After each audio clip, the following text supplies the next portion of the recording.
Hello, I'm Yuka Sato. I'm a 1994 world champion, and I am from Tokyo, Japan, and now I live in Detroit area in Michigan. First of all, congratulations on it being the 25th anniversary of winning the World Championships. Time flies. Literally, it seems like it was not that long ago that you were winning. What are you up to these days? Well, I am teaching a little bit. I am skating a little bit, still trying to perform. And as a matter of fact, right now I am in Spain, um, rehearsing for Revolution on Ice 2018 for Javier Fernandez, his shows. Wonderful. And how is that in Spain? How is it? Have you ever been to Spain prior to this? Yes, actually, well, a month ago, I was with Javi's show, or shows, two shows I participated in, and then there was a break, and then I came back. So the last time, which was last month, was the first time I visited Spain, and I love this country. People are so wonderful, they're friendly, and I had a great time in the last month. So I'm very, very excited to catch up Wonderful. with everyone here. Both of your parents were Olympic skaters. When you Mhm. first started out, did you really like skating, or was it kind of like, oh, I have to go to the rink because my parents want me to? And in the beginning, what was your favorite thing about skating? Well, honestly, I don't really remember starting uh, to skate just because I was so young. I believe I was around 3.5 years old. So anything that I can remember, I was already on the ice. My whole life was evolved around figure skating. But what I loved the most was I had a lot of playtime on the ice because my dad was my coach. However, he needed to work with the other skaters of his own students, and he didn't really have much time for me. So just at the end of the day, he would give me a little bit of lessons, like 5 minutes here and there, whenever he had a little time. So I was looking forward to getting lessons from my dad, and then I would just keep on working, and then some. Oh, I would be doing these steps or these positions because all the older guys are doing it, and then I'm gonna make up something else, and that became a lot of fun for me. So at first, you actually didn't really take it as anything rather than just following your dad to the rink and kind of having fun. At what point was it that he or maybe you even said, "Oh no, I really like this and I want to do this"? Was there kind of a changing point where you decided that? Well, I think subconsciously I sort of believed that, oh, I'm going to be the best in the world. And that's kind of a scary thought, but you had this dream and then you believe in it and you follow your dream. But I did start training a little bit more seriously, maybe 10 or 11 years old. I can't really remember a lot back then, but just all I know is that, or all I remember is that I just absolutely believed in my path and I wasn't going to change my mind. Did you have any role models or favorites? We know that in the maybe 5 or so years before you won Worlds, Midori Ito was extremely successful. But when you were a child, was skating a big thing in Japan? Was it on television often? Was it? It's obviously at a completely different level now. But when you were growing up, did you have the role models to kind of push you and have you say, "Oh, I want to skate like them"? Well, my my parents had family friends who lived in Sacramento, California, and they obviously became friends through skating. So they would videotape some of these skating events, and they would ship them to my parents. So I was introduced to professional figure skating events in that way. And one of the striking ones was Stars on Ice, which is around when Scott Hamilton just started putting the show together. And so Scott was a big idol of mine in terms of the entertainment part of the skating. And also Dorothy was just somebody that, you can't take your eyes off from. And I was really into pair skating.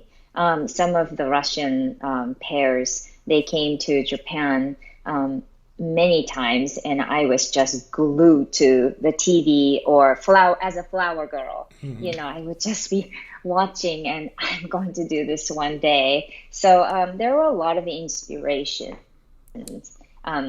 by different people for me. You were always referred to, and you still are referred to, as a skater's skater. I've heard it so many times. And what these people basically are saying is that you have absolutely perfect skating skills and you have silent blades. Is this something that came to you naturally, or did you really, really have to work to understand the basics behind how the blade moves and how you should hold yourself? I think it was one of my gifts as a talent. And but of course, I had to work really hard on it to master it, to fine tune. So, but I think a lot of my quality was a gift. It's a very good gift. It's still very much appreciated. It's amazing. Thank you. You skated under 6.0, but you've coached many successful skaters under the IJS system, which was introduced in 2005. Which system do you prefer? Oh boy, that's a hard question to answer to. I think both systems have its strength and some of the questionable or challenges. But I really do believe that no matter what system that you perform under or compete under, the quality is an absolute necessity. And if you look at things in the long run, it's one thing to go after, you're going to get as many points as possible by making things difficult. But at the end of the day, you need to be the competitor who would be able to adapt to any system, which means, especially now, I really feel strongly about it by teaching younger skaters. It's not just in that moment where, okay, if you do this, then you get more points. But then what happens 5 years from now when the rule change? Yeah, exactly. So you would try your best to really cover all ends of teaching basics. And then, whatever your strength is, of course, you can maximize to come up with the ideas to get more points. Right, and you can kind of see exactly where you're lacking in points, which in 6.0 you didn't always know where the scores were coming from. But as somebody that is one of the best technicians we've ever seen, do you think that the skating skills and maybe the in-betweens and the speed that you skated with, do you think that would be rewarded more so now than it ever was in 6.0? Granted, you have a world championship. Obviously, people respected and saw your capabilities. But do you think that in this system, it would be actually rewarded and explained as, wow, she really is an all-around skater, more so than 6.0, if that makes sense?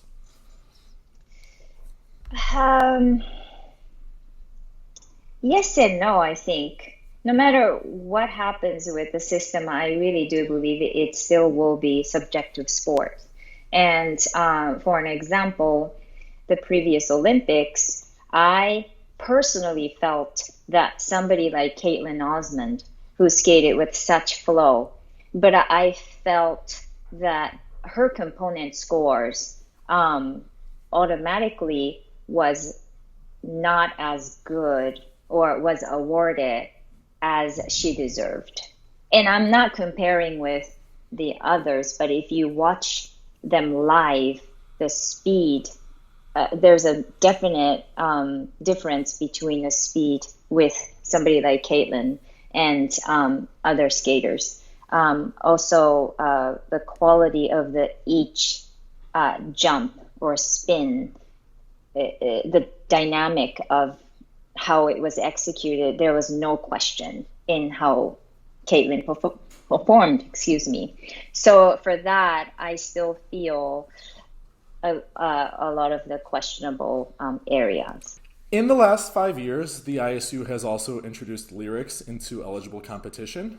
What were your initial thoughts on that change, and what do you think now? Has it changed at all? I think it was a great idea to give us a little bit more varieties of choice of music.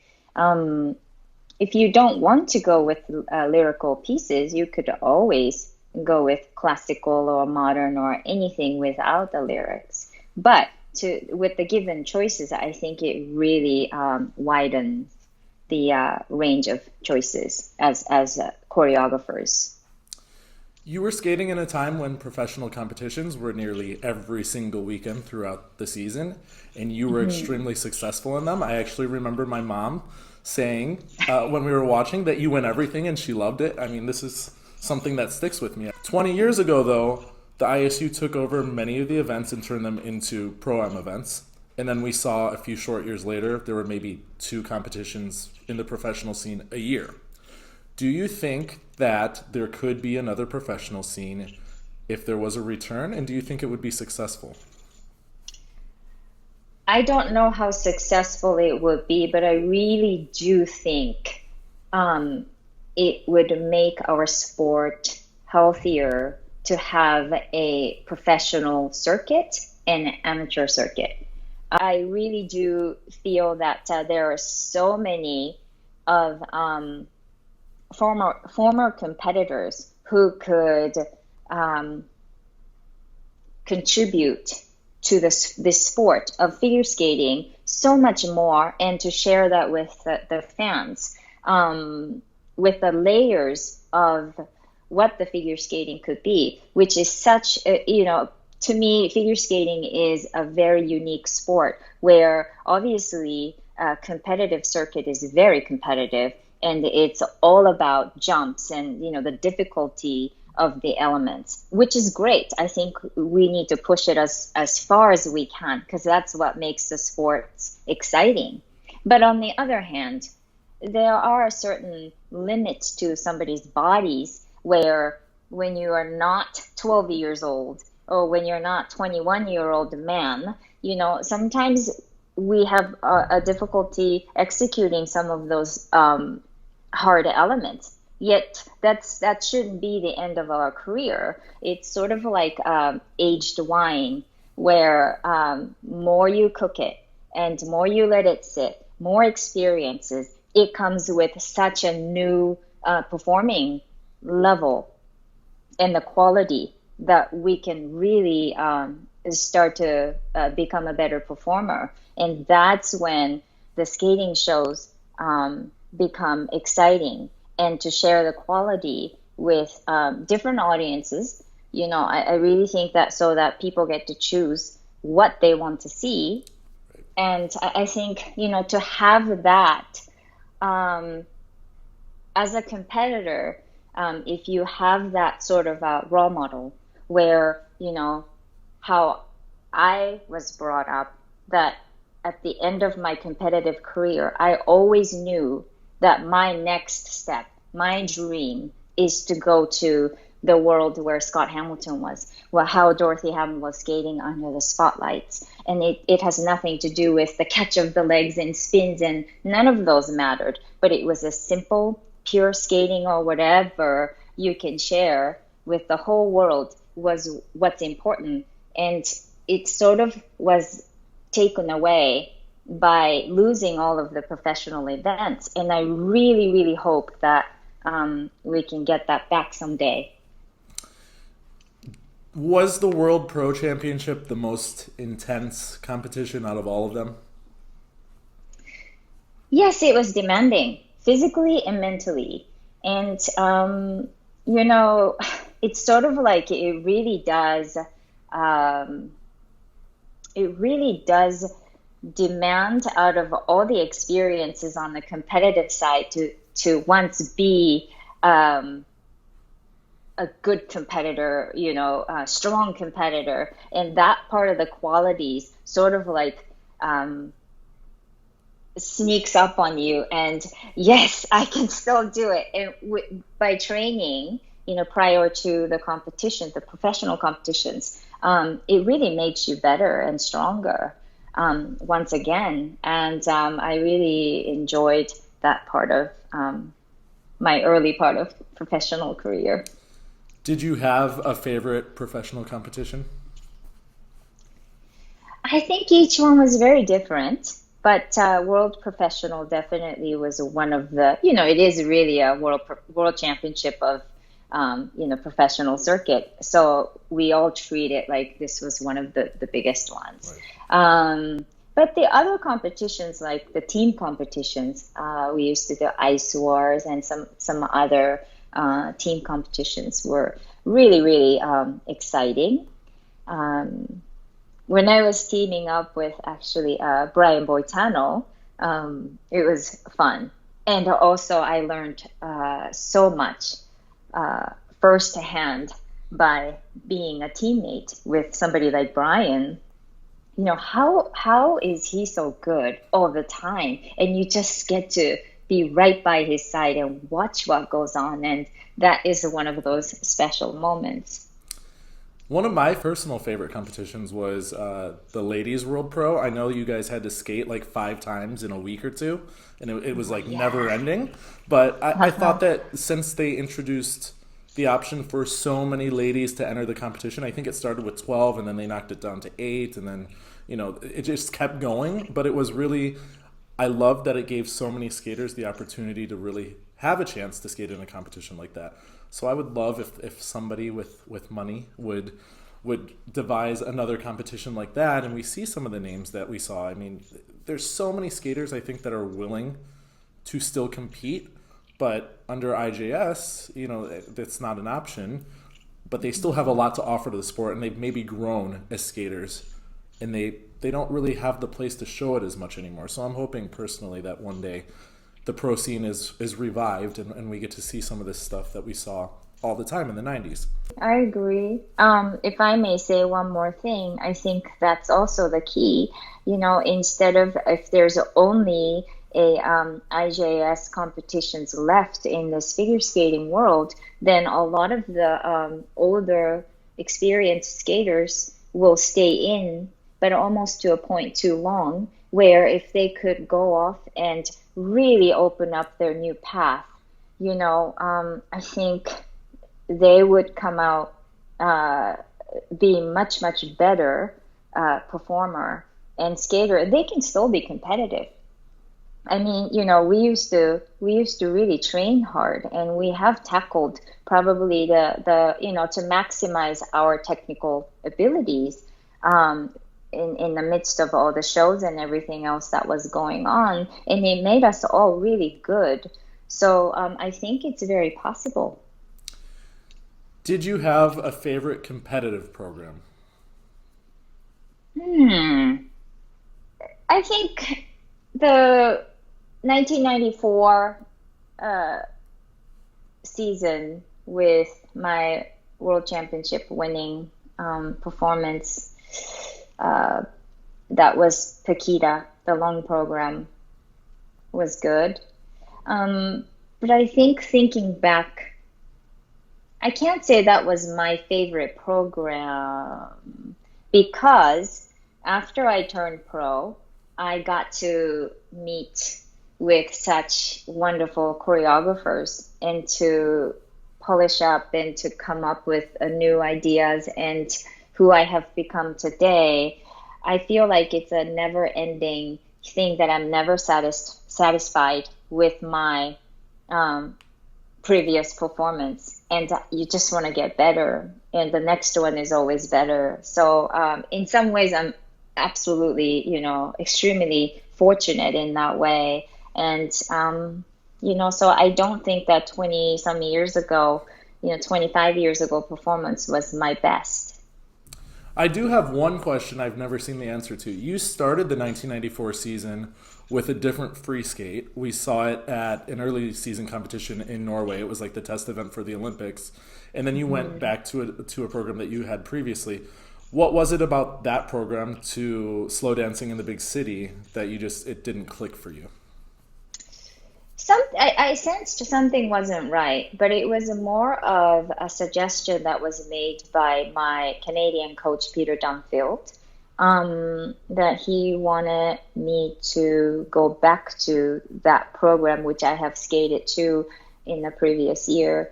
And he felt that my strength is the ending of the program where it really accentuates my strength. Yet, the other program, Slow Dance, didn't really showcase my strength. And I think it was a right call. Yeah, the ending of that free skate you had at the World Championships, the way the footwork, and I was going to go into this, your footwork always just exploded, and you went down the length of the ice so quickly, and everything was so clean. Do you miss? We go back to IJS with this question, but you see the footwork sequences are never ending in IJS. Sometimes they're a minute long in a 4-minute long program. Do you miss the footwork actually matching the music? And, it might not be the most complex, yours was, but do you miss it being like that quick element that could really start to sell a program and turn the energy up? Yes, I do miss the to have the option of going with what the music tells you. But in some other ways, I think if it wasn't for this IJS system, none of these skaters would have learned the complex turns and, defining those turns and steps. So, I think in some ways it educated us in the different ways. I really do feel that it takes away so much of what the actual program can be with the quality. And at the end of the day, they all start to look the same just for going after the points. What we saw with Ice Dance this year is they've introduced 3 different choreographic elements in the programs. Some of the skaters really, and I don't know if you've seen this, but they've really gotten into the choreography of the program, and they've made these elements really match the music. And in the end, these elements are almost worth as much as what a step sequence is in the singles. Do you think that the singles and pairs committee should look into introducing those kind of, not the most complex elements, but elements that actually match the music and help, and make the interpretation of the program stronger? Do you think that they should look into that for singles as well? Yes, I do. I think it should be awarded if it was executed with such quality. It is difficult to actually keep yourself moving with deep edges or things like that. Your legs are burning, and it takes a lot of energy out of you on top of all the triples and quads that you have to do. It's very, very physically demanding. Did you have a favorite professional program? My favorite...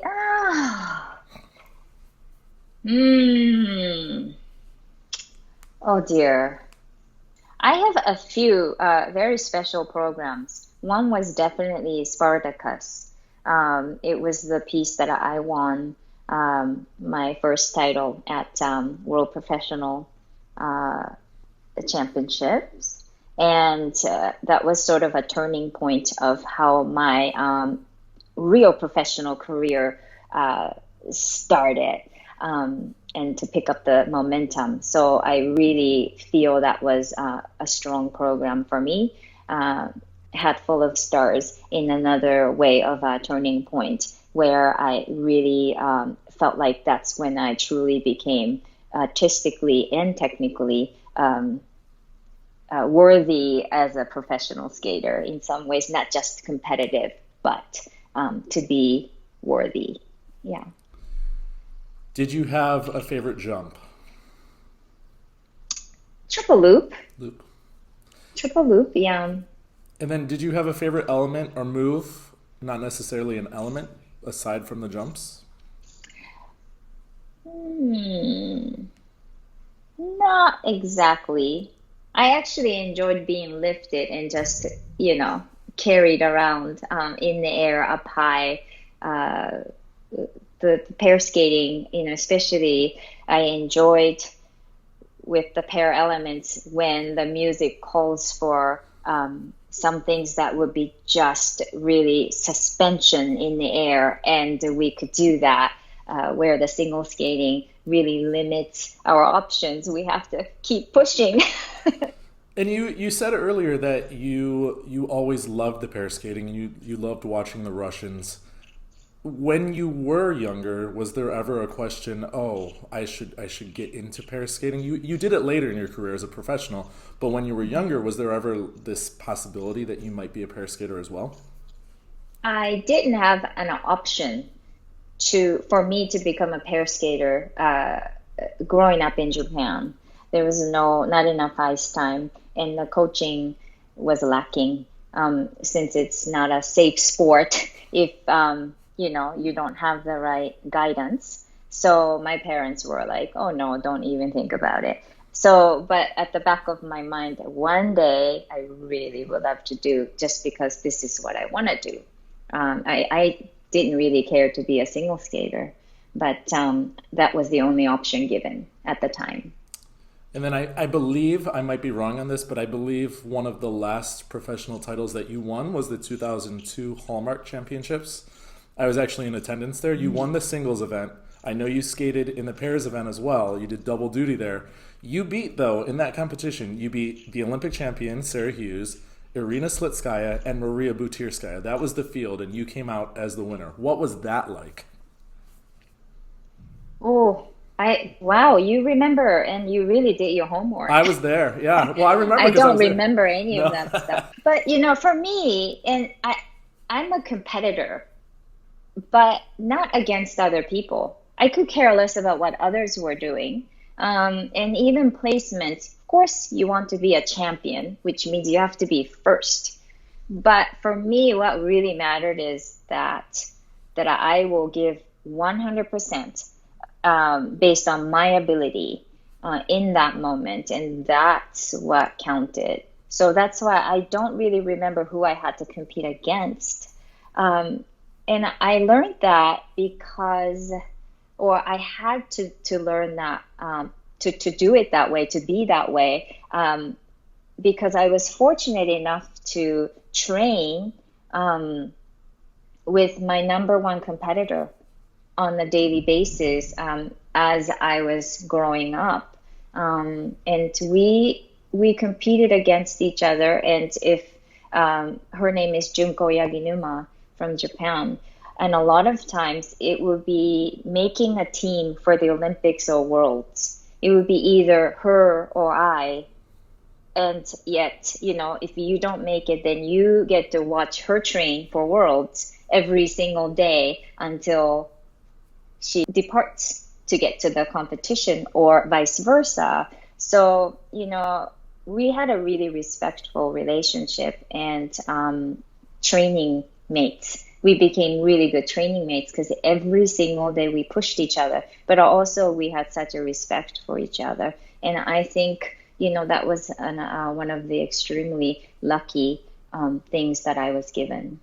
And that's a great way to look at it. You were competing against yourself. You had competitors, but at the end of the day, you especially, you've said you wanted to make yourself happy and you wanted to be satisfied with your skate more than where the placement would end up. And I think that's a really good way to look at it. And I think that the younger skaters can learn a lot from that. I think so. Did you have? I think we know what it's going to be, but did you have a favorite moment in your career? You know, I don't know if you do. No. Uh, mm, because you would think it's a world championship winning the title, right? Yes. Not so much. My first time, first performance in Lake Placid at Stars on Ice as a cast member, that was very special for me because since I was much, much younger, that's where I wanted to be. And World Championship was special, obviously very special, and I was proud of myself for doing what I did. But that only opened the door for me to actually make my dream come true, and that was entering Stars on Ice. Um, so that was very special. There are a bunch of many, but it's not really in a competitive time. It's all professional time. Well, Yeah. let's move on to the upcoming Japanese Nationals. It's in a week. We've seen Okay. this event get more and more competitive in the last 15 years or so. There's now probably 8 or 9 ladies all fighting to make the World Championship team. It's, Whew. gone are the days that you were in. It's everyone in Japan that is involved in skating now is a celebrity. I think it's very easily the most popular sport in that whole country. And I think in the world, figure skating is most popular in Japan. Complete shift from what we saw 25 years ago. So at the recent Grand Prix final, we saw Rika Kihira, Satoka Miyahara, and Kiori Sakamoto. Are those, in your mind, are those the 3 favorites to make it to the world team? You know, I'm not sure. Yes, they are favorites, definitely. Right now, it feels to me Rika Kihira has the most momentum. Um, and I would not be surprised if she wins the title. The other people, well, there's Mai Mihara as well. Wakaba is there as well, and there are a few others. Wow, it's really going to be interesting. I can't really say. I think we're just gonna have to get there and watch, live of what's going on, and it could be anybody's game, Yeah, really. I mean, and how the whole, yeah. It just depends on the day. It competition goes. really, I mean, there's so much depth there, and we ideally would love to see everybody skate clean, but it's nationals. There's nerves. You never know what's going to happen. So I think this is probably the event of the season. There's so much depth here. Moving on to the men, though, we have Yuzuru Hanyu, who announced a few days ago that he is out with an injury because he had an injury at his second Grand Prix event, withdrew from Grand Prix final. It's still bothering him, so he's out of this event. He's obviously going to the World Championships if he's in shape. Shoma Uno is also a lock for the World Championships. But there is this battle for that third spot, and my question to you is Daisuke Takahashi has come back after a 5-year break, and he came back really to explore more of the artistic side of the sport, something that you did as a professional and you were talking about as skaters not really having the option to do anymore, but he's skating really well. Do you think he has a chance to make it to that third spot? Absolutely. I really think that also in the men's event for the third spot, it could be anybody's game. And, Daisuke's quality of skating, the technique of skating skills, when he executes them well, you can't count that out. Never to underestimate. But on the other hand, when we start talking about the numbers of quads and things like that, younger guys could have a wonderful day in that moment, long program. So, we can't say Daisuke will make the team. So, yeah, I'm getting really excited about this. It's going to be a really good event. I'm really excited. That and Russian Nationals kind of back to back. It's really, it gives us Yeah. something to watch at the end of the year and get excited for. So, oh, and I Thank have to you. say my favorite professional program of yours is a really odd one maybe, but it was Take My Hand by Dido. I Oh, really love that yeah. program. I really, really love that program. And that's another program where you really, as it built, you really gained your speed and you did really cool footwork in it. And I think it was a good program.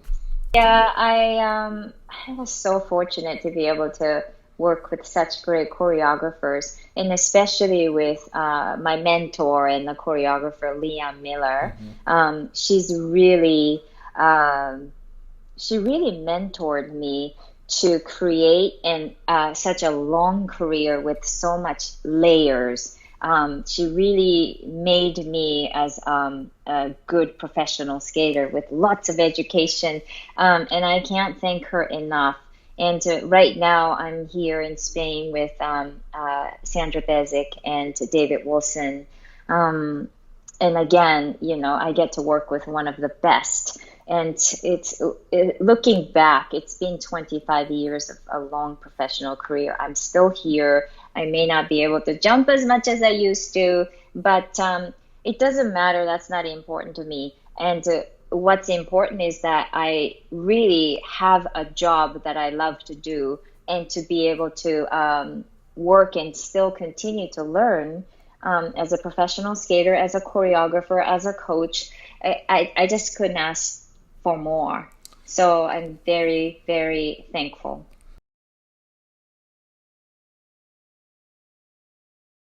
And when you're rehearsing, you're there at the rink all day long, and you just kind of, you go through the schedule, and sometimes you have a little bit of time where you just want to like close your eyes. So I was in the dressing room, and I just, I kind of laid down on the my mats or whatever, and I was sleeping, and all of a sudden I can feel somebody like putting on like a blanket, a jacket as a blanket.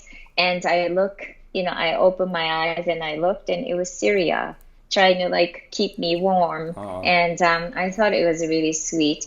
But she is that kind of person where she really is genuine. And I think it was just caught in the heat of the moment where, where she just didn't want to accept what was happening yeah. in that moment. Yeah. But I just knew that she was really a nice person. So we never really talked about it. Good. Thanks again to Yuka Sato, 1994 world champion, multiple world professional champion titles. Thank you for joining me. It's been a pleasure. Thank you for having me, and I hope you enjoy Japanese nationals that's just coming up this week.